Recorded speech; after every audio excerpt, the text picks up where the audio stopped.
Hello बच्चों, let's read the question. The force exerted by the floor on the elevator on the foot of a person standing there is less than the weight of the person if the elevator is A. Going up and slowing down, B. Going up and speeding up, C. Going down and slowing down, and D. Going down and speeding up. Now to answer this question, first we will discuss here the key concept, and here the key concept will be apparent weight of a person in a given lift which is moving up or down with an acceleration. तो हम ये मान के चलते हैं हमारे पास lift है जिसका एक्सेलरेशन a अपर डायरेक्शन में गिवन है और यहाँ पे कोई पर्सन है जो वेइंग मशीन के ऊपर यहाँ पे खड़ा है. तो इस पे लगने वाले फोर्सेस को या इसका जो ट्रू वेट है और इसका जो अपेरेंट वेट बनेगा, अगर हम उसके बीच में रिलेशन देखें तो जो mg फोर्स है ये डाउनवर्ड डायरेक्शन में लगाएगा, इसके करस्पॉन्डिंग यहाँ पे इस पे normal reaction force upward direction में लगेगी. तो यहाँ पे अगर हम देखें जो हमारे पास इक्वेशन बनेगी फॉर दिस पर्टिकुलर केस, इसमें हम ये भी देख सकते हैं क्योंकि हमारे पास जो ये एलिवेटर है ये अपवर्ड डायरेक्शन में मूव कर रहा है विद एक्सेलरेशन है, तो अपवर्ड फोर्सेस को हम पॉजिटिव लेंगे, डाउनवर्ड फोर्सेस को नेगेटिव. तो हमारे पास जो नेट फोर्स बनेगा that will be given as m into A will be given as n minus M G. तो यहाँ से जो n की वैल्यू निकल के आएगी that will be given as M A plus M G. यहाँ से हमें ये पता चला कि जो अपेरेंट वेट है ये हम n से यहाँ पे इंडिकेट करेंगे, दिस विल बी, जिसको हम r से भी इंडिकेट करते हैं यहाँ पे, this will be the apparent weight of a given person. तो इसके करस्पॉन्डिंग हमारे पास जो वैल्यू निकल के आएगी that will be the sum of M A plus M G. यानी यहाँ पे जो पर्सन है उसको अपना वेट ज्यादा फील होगा अपने ट्रू वेट की कंपैरिजन में. तो जो हमारे पास पर्सन है according to the question it is standing in an elevator and it is experiencing the less weight of than its original weight. यानी इसका जो वेट है उससे ये कम वेट को यहाँ पे फील कर रहा है. तो ये तभी पॉसिबल है जब हमारे पास यहाँ पे mg में से कोई वैल्यू सब्ट्रैक्ट होगी. mg इसका ट्रू वेट को इंडिकेट करेगा.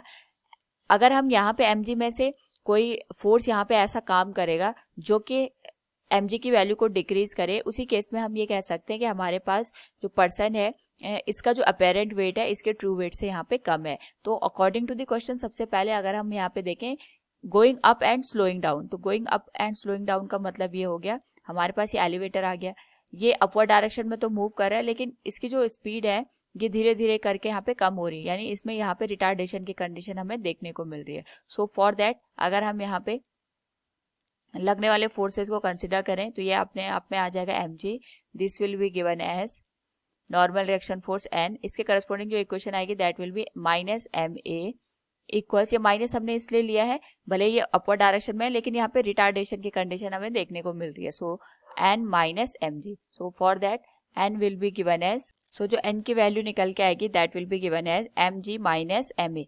इसका मतलब ये हो गया जो हमारे पास अपेरेंट वेट है that is less than the M G, ये उसके यहाँ पे ट्रू वेट से यहाँ पे हमें कम देखने को मिलेगा. सो वी कैन से जो पर्सन है इसको अपना वेट यहाँ पे कम फील होगा as compare to its original weight. तो यहाँ पे एक तो हम ये कह सकते हैं कि जब हमारे पास जो लिफ्ट है ये अपवर्ड जा रही है और स्लो डाउन हो रही है तो उस केस में जो पर्सन है इसको अपना weight less than the weight of the original wait यहाँ पे एक्सपीरियंस होगा.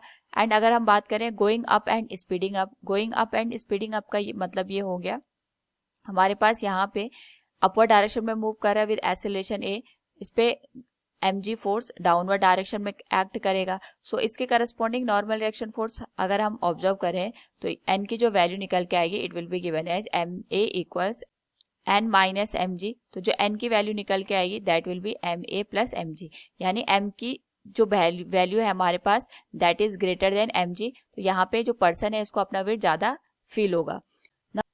नाउ जो सी ऑप्शन गिवन है, सी ऑप्शन के अकॉर्डिंग यहाँ पे हमारे पास going down and slowing down का ऑप्शन दे रखा है. Going down and slowing down का मतलब ये हो गया ये हमारे पास लिफ्ट हो गई, ये डाउनवर्ड डायरेक्शन में जा रही है, इसका जो एक्सेलरेशन है इसके वजह से जो वेलोसिटी कॉन्टिन्यूस कम हो रही है, यानी यहाँ पे हमें रिटार्डेशन की कंडीशन देखने को मिल रही है.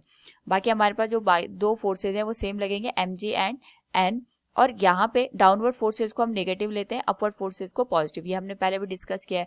ये नेगेटिव साइन हमने इसलिए यूज किया है क्योंकि यहाँ पे हमें रिटार्डेशन की कंडीशन देखने को मिल रही है। सो इसके करस्पॉन्डिंग एक नेगेटिव साइन तो हमारे पास साइन कन्वेंशन के अकॉर्डिंग आएगा। दूसरा, ये रिटार्डेशन की वजह से हमने यहाँ पे लिखा है minus of M A and it will be given as N minus M G. तो जो एन की वैल्यू निकल के आएगी it will be given as M G plus M A. इस केस में भी जो एन की वैल्यू है that will be greater than M G. तो यहाँ पे भी हम कह सकते हैं जो पर्सन है उसको अपना वेट ज्यादा फील होगा।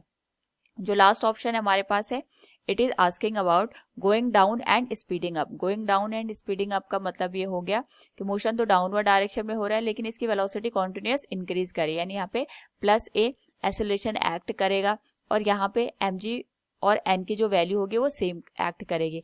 सेम जैसे अभी हमने यहाँ पे साइन कन्वेंशन का यूज किया था, तो ये आ जाएगा minus M A equals N minus M G. तो जो एन की वैल्यू निकल के आएगी that will be given as M G minus M A.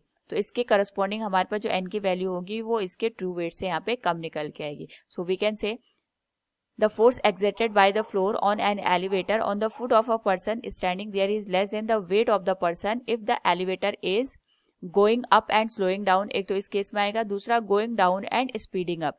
तो हम कह सकते हैं from the given option A and D are true, option C will be the right answer. Hope all you understood it. Thank you and best of luck.